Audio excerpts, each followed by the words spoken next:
हम लोग स्वयं चाहते हैं कि जो समाज के पिछड़े तबके के गरीब तबके के बच्चे उनको अच्छी शिक्षा मिले और अच्छी शिक्षा तब मिलेगी जब शिक्षक मन लगा करके शिक्षण कार्य करेंगे और वो शोषण मुक्त होंगे, तभी यह संभव है। देखिए, सरकार की जो मंशा है वो कहीं से भी शिक्षकों के भलाई की नहीं है या शिक्षकों के प्रति क्या कह सकते हैं एक खुशनुमा माहौल तैयार किया जाए विद्यालयों में, ऐसा नहीं। खगड़िया के एक शिक्षक ने आकर के तनाव में आकर के उनकी जान चली गई, कारण कि 3 वर्षों से उनका वेतन रुका हुआ है। वो कलम बांटने वाले हैं तो हम लोग विद्यादान देने वाले लोग हैं। उनको कलम लगता है, जिस कलम से वो समान का समान वेतन देने वाले थे राज्यकर्मी, वो हेरा गया है, तो वो कलम गिफ्ट करके हम लोग सकारात्मक विरोध दर्ज करेंगे। जी, वो कलम बांटने वाले लोग हैं तो हम लोग भी कलम उनको गिफ्ट करने का अभियान चलाएंगे। विद्यालय जैसे ही खुलेगा सभी विद्यालयों से स्पीड पोस्ट के माध्यम से उनको कलम गिफ्ट करने का हम लोग अभियान की घोषणा आपके माध्यम से कर रहे हैं। शिक्षा विभाग में कोई ऐसे पदाधिकारी आए हैं जिनमें फैसले लेने और उसे लागू करवाने की कुव्वत और हिम्मत है। हम उनके साथी हैं, हम उनके सारथी हैं। वो जो कलम बांटने की बात कर रहे हैं, जो रोजगार की बात कर रहे हैं, उसके सारथी हमें शिक्षक हैं। हमें साथ लेकर वो नहीं चलेंगे तो उनका कोई अभियान सफल नहीं। विरोध तो हाईकोर्ट में हम लोग कर ही रहे हैं और पूर्णतः विश्वास है कि जिस प्रकार प्रधान शिक्षक की बहाली रद्द हुई, ये बहाली भी रद्द होगी, नियमावली ही रद्द हो जाएगी। और दूसरा, सड़क पर आंदोलन की भी हम लोग तैयारी कर रहे हैं। जुलाई में जो मानसून सत्र होगा उसमें पूरे पटना को जाम कर दिया जाएगा, इतने शिक्षक पटना में उतर जाएंगे। तो कितना शोषण हो रहा है, तो ऐसे शोषण करने वाले पदाधिकारियों पर, ऐसे भ्रष्ट पदाधिकारियों पर माननीय अपर मुख्य सचिव श्री के पाठक जी लगाम लगाएं और बिहार के शिक्षकों का भरपूर सहयोग, 110% उनको सहयोग मिलेगा। शिक्षकों का शोषण हो रहा है पदाधिकारियों के द्वारा, उस पर रोक लगे। एक घटना मैं आपको 2 दिन पहले बताना चाहूँगा। खगड़िया के एक शिक्षक ने आकर के तनाव में आकर के उनकी जान चली गई, कारण कि 3 वर्षों से उनका वेतन रुका हुआ था। जबकि हाई कोर्ट का आदेश मार्च में हुआ, आरडीडी ने आदेश दिया डीपीओ स्थापना खगड़िया को उनका वेतन भुगतान किया, इसके बावजूद 3 महीने हो गए उनका वेतन भुगतान और डिप्रेशन में और सदमे में उनकी जान चली गई। तो कितना शोषण हो रहा है। तो ऐसे शोषण करने वाले पदाधिकारियों पर, ऐसे भ्रष्ट पदाधिकारियों पर माननीय अपर मुख्य सचिव श्री के पाठक जी लगाम लगाएं और बिहार के शिक्षकों का भरपूर सहयोग, 110% उनको सहयोग मिलेगा।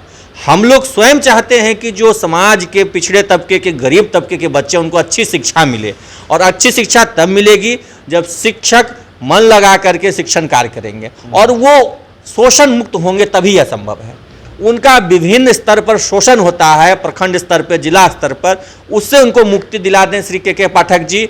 हम लोग इसके लिए उनके आजीवन आभारी रहेंगे और तन मन लगा करके एकदम शिक्षण कार्य करेंगे। और बिहार की शिक्षा जो गुणवत्ता के मामले में, जो क्वांटिटेटिव तो डेटा और आंकड़ों में तो अच्छी है ही, गुणवत्ता के मामले में बिहार जो है देश का सर्वश्रेष्ठ राज्य बनेगा।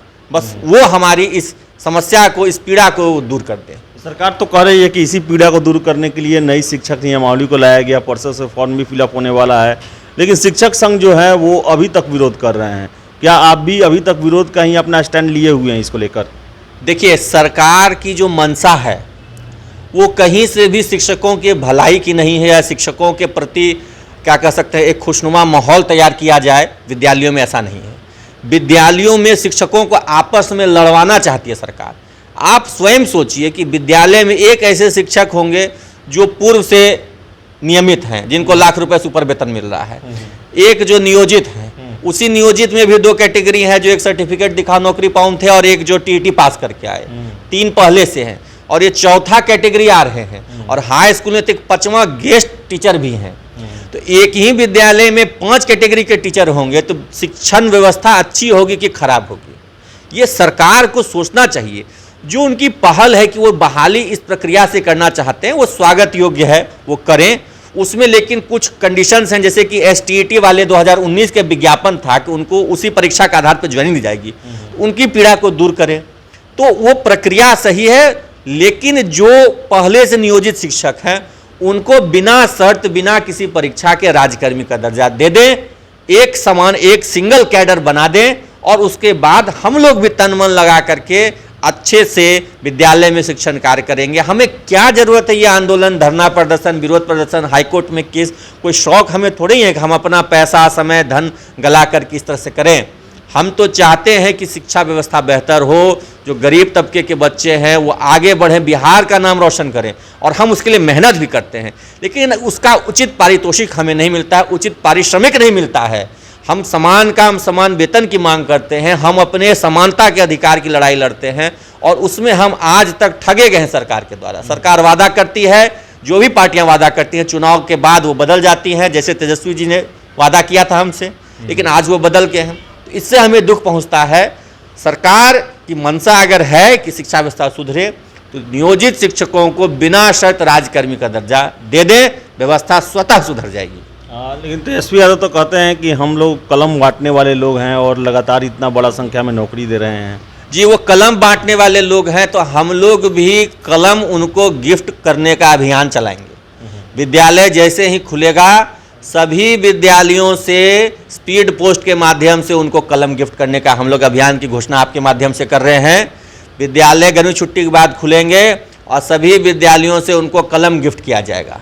वो कलम बांटने वाले हैं, तो हम लोग विद्यादान देने वाले लोग हैं। उनको कलम लगता है, जिस कलम से वो समान काम समान वेतन देने वाले थे राजकर्मी, वो हेरा गया है, तो वो कलम गिफ्ट करके हम लोग सकारात्मक विरोध दर्ज करेंगे। हम लोग अपना काम करेंगे और माननीय उप मुख्यमंत्री जी को कलम गिफ्ट करेंगे कि उस कलम से वो बच्चों को भी अगर बांटना है तो वो बांटें, और स्वयं भी कुछ अपने कलम की ताकत का एहसास कराएं, और स्वयं पहले एहसास करें, और बिहार के जो 4 लाख शिक्षक हैं उनको भी एहसास करें, उनको एक कलम में वो राजकर्मी दे दें। तो ये अभियान हमारा चलेगा। हम उनके साथी हैं, हम उनके सारथी हैं। वो जो कलम बांटने की बात कर रहे हैं, जो रोजगार की बात कर रहे हैं, उसके सारथी हमें शिक्षक हैं। हमें साथ लेकर वो नहीं चलेंगे तो उनका कोई अभियान सफल नहीं होगा। आगे का आप लोग का रणनीति क्या है? ये तो सरकार तो अपना फॉर्म निकाल दी है, 15 से फॉर्म फिलअप किया जाएगा, अगस्त में परीक्षा भी हो जाने की संभावना है। आगे वही सब कोई प्रश्न पूछ रहे हैं कि शिक्षक संघ विरोध कर रहे हैं, लेकिन वो आगे करेंगे क्या? क्या परीक्षा में शामिल भी होंगे आप लोग? देखिए, 2 बातें तो स्पष्ट है। पहला बात कि हम इस परीक्षा का फॉर्म ही नहीं भरने जा रहे हैं। कोई भी शिक्षक फॉर्म भरने नहीं जा रहे हैं। आखिर हम क्यों भरें? हमारा बेसिक पे अभी 26,000 है, नया ज्वाइनिंग में 25,000 हो जाएगा, 2 साल का प्रोबेशन लग जाएगा, पोस्टिंग पता नहीं कहाँ हो जाएगी। हम अगर अपने घर के पास हैं, वो अपने घर के पास है, तो ना जाने कहाँ पोस्टिंग हो जाएगी, ये भी तय नहीं है। तो हमारे पुराने कार्य अनुभव का कोई यहाँ पे मोल ही नहीं है नई बहाली में, तो हम क्यों फॉर्म भरें? तो फॉर्म तो नहीं भरें। दूसरी बात, विरोध तो हाईकोर्ट में हम लोग कर ही रहे हैं, और पूर्णतः विश्वास है कि जिस प्रकार प्रधान शिक्षक की बहाली रद्द हुई, ये बहाली भी रद्द होगी, नियमावली ही रद्द हो जाएगी। और दूसरा, सड़क पर आंदोलन की भी हम लोग तैयारी कर रहे हैं। जुलाई में जो मानसून सत्र होगा, उसमें पूरे पटना को जाम कर दिया जाएगा, इतने शिक्षक पटना में उतर जाएंगे। माननीय मुख्यमंत्री जी तो गांधी मैदान का परमिशन कैंसिल करा देते हैं हम लोग का, लेकिन ये जान लीजिए कि गर्दनी बाग में 4 लाख शिक्षक के लिए पैर रखने की जगह नहीं है। पूरा पटना जाम हो जाएगा इस मानसून सत्र में। विधानसभा हम चलने नहीं देंगे, मानसून सत्र पूरी तरह ठप कर देंगे, और विधानसभा का सत्र में केवल एक ही मांग गूंजेगी कि नियोजित शिक्षकों को राजकर्मी का दर्जा दिया जाए।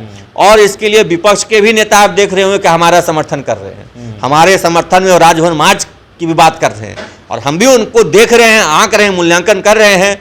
वो भी तो सत्ता में थे कुछ दिन पहले, हमारे लिए कुछ नहीं किए।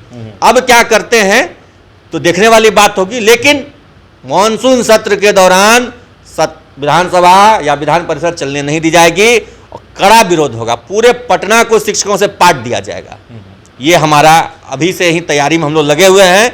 जैसे ही मानसून सत्र का डेट आएगा, इसकी घोषणा हो जाएगी। तो आपको बता दें कि शिक्षक संघ जो है अभी भी सरकार के नई शिक्षक नियमावली को मानने को तैयार नहीं है। इसके साथ साथ अपर मुख्य सचिव के पाठक बने हैं, उनका स्वागत है और उम्मीदें हैं काफ़ी। तो देखिए आगे क्या होता है। शिक्षक बहाली को लेकर आपको बता दें कि हाई कोर्ट में भी पिटीशन डाला हुआ है शिक्षक संघों के द्वारा, और 18 तारीख को हाई कोर्ट खुलने वाला है। तो संभावना है कि उसके बाद ही इसको लेकर कोई सुनवाई हो पाएगी और कुछ खबरें निकल के बाहर आ पाएंगी। फिलहाल इस वीडियो में इतना ही। वीडियो पसंद आया लाइक शेयर करें, हमारे चैनल द बिहार टॉप को सब्सक्राइब जरूर कर लें। धन्यवाद।